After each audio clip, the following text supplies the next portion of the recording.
Hi. కర్నూలులో 7 అబ్బాయిలు, ఈ కనబడుతున్న 7 అబ్బాయిలు కలిపి ఒక అమ్మాయికి గుడికి వెళ్ళిన అమ్మాయిని రేప్ చేసేసి నోట్లో పోసేసి వీడియో తీసి బెదిరించారు. అది మీకు తెలియదు, ఎందుకంటే మీరు బిజీ విత్ పచ్చడి పచ్చడి పచ్చడి. తర్వాత ఈ వారంలో జస్ట్ ఈ 1 వీక్లోనే 10 మంది బెట్టింగ్ యాప్ల వల్ల చచ్చిపోయాడు. ఇతను మొన్న చచ్చిపోయాడు, ఇతను నిన్న చచ్చిపోయాడు. దీని గురించి మీకు తెలియదు, ఎందుకంటే మీరు బిజీ విత్ పచ్చడి పచ్చడి పచ్చడి. ఆ తర్వాత హైదరాబాద్ చూడడానికి వచ్చిన ఒక జర్మనీ అనే అమ్మాయి ఏదో చార్మినార్ చూద్దామని అనుకొస్తే అమ్మాయిని మన హైదరాబాద్ కొంతమంది యువకులు రేప్ చేసేసారు దారుణంగా. సో అది మీకు తెలియదు, ఎందుకంటే మీరు బిజీ విత్ పచ్చడి పచ్చడి. ఇదంతా కలిపి జస్ట్ ఈ 3 రోజుల్లోనే జరిగాయి.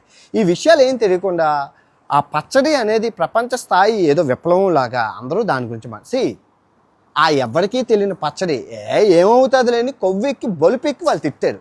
దాన్ని ఇంటర్నేషనల్ ఇష్యూ చేసేసి దాని మీద ఈ టీవీ ఛానళ్ళ చర్చలు అసలు నిజంగా పూసలు అమ్ముకున్న దాన్ని, పచ్చళ్ళు అమ్ముకున్న దాన్ని, ప్రజల సమస్యను వదిలేసి ఫేమస్ చేసుకోవడం, దాని గురించి మాట్లాడడం ఫన్ ఓకే.